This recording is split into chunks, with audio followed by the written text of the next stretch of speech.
State-specific programs cater to diverse needs, providing targeted assistance across the nation.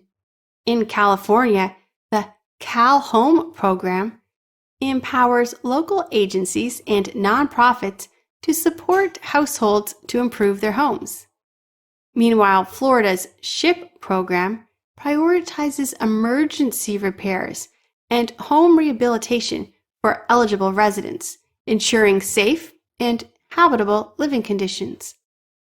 In New York, the Restore program focuses on aiding elderly homeowners with essential repairs, acknowledging their unique challenges and requirements.